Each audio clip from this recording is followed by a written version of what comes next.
नगर निगम चुनाव की तैयारियों के बीच बीजेपी विधायक विजय कुमार देशमुख ने अपने बयान से हलचल मचा दी है।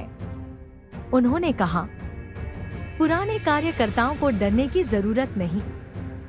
बीजेपी में जो लोग आ रहे हैं वे मेहमान हैं और हम मेजबान जो तय करेगा वही होगा। विधायक देशमुख ने यह भी कहा कि जो लोग बीजेपी में शामिल हो रहे हैं उनमें अपनी पार्टी से चुनाव जीतने की ताकत नहीं है, इसलिए वे जल्दी में बीजेपी का दरवाजा खटखटा रहे हैं। यह बयान शहर उत्तर विधानसभा में आयोजित एक सभा के दौरान आया, जिसमें पार्टी के कई वरिष्ठ नेता और नगर निगम चुनाव प्रभारी मौजूद थे। देशमुख ने आगे कहा कि आने वाले समय में नगर निगम चुनाव और उसके बाद लोकसभा चुनाव बेहद महत्वपूर्ण है और कार्यकर्ताओं को एकजुट होकर पार्टी का जनाधार मजबूत करना चाहिए। आज खरं तर विषय नाही आहे, पण तुम्ही समोर आहेत, जे येतात त्यांच्या स्वतःच्या पक्षामध्ये उभारून निवडून याची ताकद नाही।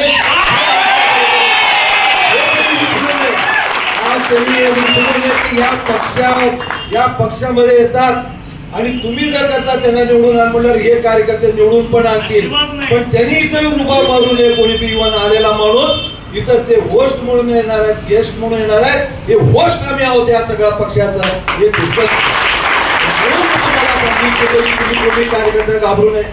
येणाऱ्या निवडणुकीमध्ये आपण ज्याप्रमाणे आजपर्यंत लढत राहिलो असं म्हणू नये की आता विरोधकच राहिले आपण कुणाशी लढायचं, असं नाही होणार। विरोधक हे असणार आहेत, आपण लढायचं आहे, आपली ताकद वाढवायची आहे। आपला पक्ष आपण गेले 30, 40, 35 वर्षापासून इथं काम करणारे कार्यकर्ते आहेत आणि आम्ही तुमच्या बरोबर आहे। 35 वर्ष झालं आणि आपण काम करत असताना आपल्या समोर एक ध्येय होतं की या महानगरपालिकेवर आपला भारतीय जनता पक्षाचा झेंडा पाहिजे, या देशाच्या दिल्लीच्या तख्तावर आपले भारतीय जनता पक्षाचा झेंडा पाहिजे।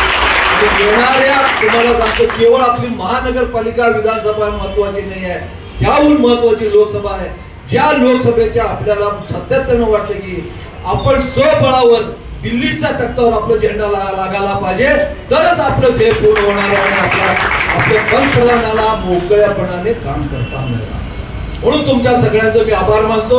आजचं जल्लोषाचं मी खरंच पुन्हा एकदा रघुनाथजी कुलकर्णी या देशाचे आदरणीय पंतप्रधान नरेंद्रजी मोदी साहेबांचा मी आभार मानतो आणि त्यांचं अभिनंदन करतो की तुमच्या नेतृत्वावर आजपर्यंत आम्ही जे काम केलं त्या काम असंच पुढे राहील आणि आपली भारतीय जनता पक्षाची ताकद वाढवण्याचा आम्ही सातत्याने प्रयत्न करू। एवढं बोलतो आणि माझे 2 शब्द बोलतो।